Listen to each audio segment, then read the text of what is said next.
Globes. A lot of time you are politically incorrect and hilarious, of course. Thank you. Thank you. So this is, well, yeah. Well, that's the thing about offence, isn't it? When people say they're offended, it's that just because you're offended, it doesn't mean you're right. You know, it's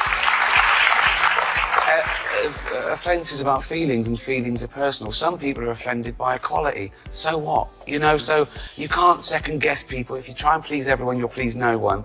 With comedy as well, I think you've got to deal with taboos and contentious issues, and sometimes you deal in irony, and some people don't get that. But you know, you can't legislate against stupidity, otherwise you'll be doing nothing. So if you're saying anything. When Ricky Gervais steps into a studio armed with a live mic, an untamed sense of humor, and Whoopi Goldberg playing High Priestess of Woke Cathedral, expect nothing less than a televised thunderclap. This wasn't a panel, it was a detonation. With every awkward pause and coffee sip turning into a historical footnote, Ricky didn't just poke the bear, he taught it to dance, lit the forest on fire, and smiled through the smoke. This wasn't a roast, it was a comedic exorcism. Brace yourself. What started as a discussion became a demolition derby in real time. The theme of the show has been words change and I'm woke, haha. But here's the irony. I think I am woke, but I think that word has changed. I think if woke still means what it used to mean, that you're aware of your own privilege, you try and maximise equality, minimise oppression, be anti-racist, anti-sexist, anti-homophobic, yes, I'm definitely woke. If woke now means being a puritanical, authoritarian bully who gets people fired for an honest opinion or even a fact, then no, I'm not woke. F*** that. To understand the glorious chaos, you must first understand Ricky Gervais. He's not a safe space stand-up or a virtue-signaling emoji factory. He doesn't traffic in TED talks and teary-eyed Instagram apologies. Ricky is a professional blasphemer of the sacred and a sniper of social pretension. His whole act is an unfiltered monologue of the thoughts most people only dare whisper over cocktails. He's not trying to speak truth to power, he's too busy laughing at how ridiculous both truth and power look in a selfie. I am woke now and I can prove it. Here you go. I love illegal immigrants. Yeah, sue me now. Sometimes I go down to Dover for the day, right? And I look out, right, and look for a boat, and I see a dinghy with about 60 of them, and I go over here, like, right? And I pull them into shore, and I go, women and children first. They go, there are no women and children. Just you lads, is it? Just come on, lads. Come on, lads. If I go down there one day and there's no boat, I am absolutely... This is the man who nuked Hollywood's elite at the Golden Globes like he was settling decades of unpaid intern labor. Activist actors in Dyer and Diamonds. Ricky brought receipts and a pint. While they clutched pearls, he pulled the pin. Enter Whoopi Goldberg, self-appointed moral compass of The View, doling out wisdom like expired fortune cookies. Her face said gravitas, but her commentary read like a Tumblr thread gone rogue. Oh, I don't think that you lose your sensuality or your beauty because you hit 53. I'm saying, why are they hiding it? Oh, I see. Do you think that when you have to explain a joke that maybe it wasn't told, that because people didn't get it, or you think that most people got it? I'm defending my motives, not the joke. I stand by the joke. Yeah. I don't think I have anything to apologise for, but that's not the joke. I think if you're going to criticise, you've got to understand the joke before you can. Okay. Whoopi's chair has slowly morphed into a pulpit, and lately she's been dropping buzzwords like she's speed-running woke bingo.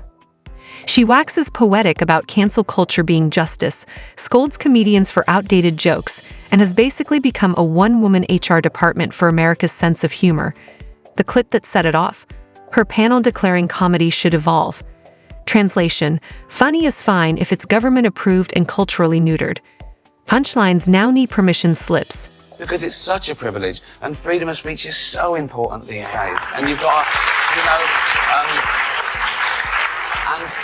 I've reached the age now where I don't care anymore. You know what I mean? It's like, Welcome aboard. what's the worst that can happen? Welcome aboard. I'm going to die soon. Yeah. So I'm offended. I'm going to die. So what?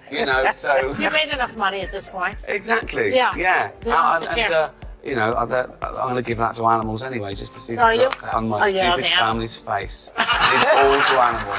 That's when the gods of comedy whispered, "Send Ricky." Because what happens when you hand a flamethrower to a man who's watched society tiptoe for 20 years? You get incineration. Ricky opened his monologue like a missile strike. It wasn't personal, it was surgical. He wasn't roasting Whoopi, he was vaporizing the whole self-righteous circus, the crowd. Trapped in the blast radius, some clapped, others winced. Most looked like they were trying to remember if they signed a waiver. It's nice to look back and it's a celebration. I talk about my mum and dad and who aren't with us anymore, and jokes about the mum and mum's funeral, you know, because that's what I think that's what humour's for. It gets us over bad stuff. So it's a sin not to joke about all the bad things. That's a waste, because that's exactly what we should do. An intern reportedly fled behind a decorative ficus. Meanwhile, Ricky looked bored. He could roast the Easter Bunny on live TV and still get invited to brunch. He didn't just poke the bear, he served it medium rare and asked Whoopi if she wanted seconds. I already cashed the check, he shrugged. Dare you to fire me? This wasn't dialogue, it was verbal arson. Whoopi, bless her buffering soul, tried to respond, but it was like throwing snowballs at a meteor. And the audience? Frozen like deer caught between applause and existential dread. How arrogant are you to think that you deserve to go through life with no one ever saying anything that you don't agree with or like? I want people to stop saying that joke's offensive. I want them to start saying I found it offensive, because that's all it is. You're just telling me how you feel about it. There's nothing intrinsically offensive about this joke. You don't have to pave the jungle. You can just grow up there and have a laugh about it. But you shouldn't hurt people's feelings. Well, you can if their feelings are wrong. If you don't like the facts, don't change the facts, change the feelings. By the second monologue, the tension could be sliced with an organic gluten-free knife. The co-hosts blinked in distress code. Whoopi tried her classic smirk, but it landed like a lukewarm TED talk. Ricky, meanwhile, looked like he was deciding which shade of cancellation letter to hang on his fridge. Pastel, maybe. The fallout echoed like a foghorn in a vegan bookstore. Twitter exploded. Think pieces were drafted mid-sob, and Ricky? Untouched, unbothered. Probably scratching his rescue cat named Irony. It combusted like a failed gender reveal. Ricky started trending worldwide while casually sipping tea and watching the outrage unfold like a nature documentary. The best part? No foxpology. No, if I offended anyone. PR smoothie. Ricky tripled down. If your beliefs collapse under a joke, he quipped, they're not beliefs, they're subscription boxes with terrible customer service. The idea that we now need permission to tell the truth. Ricky shredded it, danced on the remains, and toasted marshmallows in the flames. That tweet sums comedy up, doesn't it? How subjective it is. How one person, some people can find them hilarious, some people find them the least funny person in the world. And when someone says to me about another comedian, they say, oh, they're not funny. Even if I agree with them, I stand up and I say, well, you can't say that. You've got to say, you don't find them funny, you know? And I hate it when people say, that joke was offensive. I gotta say, no, you've got to say, you found it offensive. Because it's all about feelings, and feelings are personal. And there's loads of types of comedy, and comedy evolves, you know. There's a new type of comedy at the moment called woke comedy, right? No, it's very progressive, you know. There are some clubs now where the comedian has to sign a thing saying he won't say anything contentious or he won't say anything that could offend anyone. It's a safe space for the audience. Woke comedy. And I tried to watch a bit of it, and I decided I'd rather watch Louis C.K. masturbate. The most scandalous twist. Even his critics laughed. Quietly. Secretly. They'll never admit it, of course. It could get them exiled from the ministry of eternal outrage. Ricky says what they wish they could, but can't, because they still want to be invited to brunch. The woke temple is built on eggshells, and Ricky marches through in steel-toed sarcasm boots. Modern comedians play safe, their acts sanitized for preschoolers. Ricky? He scorches the earth and throws a barbecue on the ashes. And here's the irony. The same people who cheered him for mocking billionaires now label him cruel for mocking them. Apparently, satire is only noble when it flatters your side. Jokes we used to have when we were kids, like doctor jokes, like doctor, I keep thinking I'm a pair of curtains. Well, pull yourself together then, right? I've done a woke version of that, brought it up to today's standards, right? So, bloke goes to the doctor. He goes, doctor, I keep thinking I'm a pair of curtains. And the doctor goes, well, you are then. Let's not pretend Whoopi Goldberg is some delicate orchid. She's been verbally tap dancing on others for decades. But the minute someone serves her a dish spicier than expected, it's suddenly a crisis. Unless sarcasm is now considered assault, Ricky Gervais is not a threat, he's a wake-up call.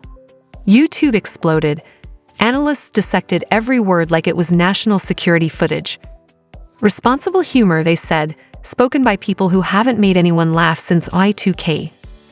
As the controversy cooled, Ricky tossed one last log into the fire. He didn't just roast woke culture, he deep-fried it, salted it, and wrapped it in newspaper. Vegans fainted. Think pieces were born mid-scroll. Harvard professors choked on their kale. Ricky, he sat back and let it simmer. People, they adored it. Laughed till they cried. Finally, someone torched the rulebook and exited stage, left humming common sense. So did he go too far or not nearly far enough? Is this the moment we reclaim humor from the Ministry of Sensitivities? Or should we just all whisper and nod to avoid getting canceled at the salad bar? Was Whoopi unfairly targeted or simply caught holding the microphone when the truth arrived? Comedy, brutality, or the most authentic moment on daytime TV since someone tripped on a cue card? Either way, grab your popcorn. This is what happens when Ricky Gervais walks into a room with a mic. Imagine what happens when he logs into Twitter. As for Whoopi, she's back to lecturing the public like your aunt who drinks too much at Thanksgiving. That's fine. Every empire needs a ruler.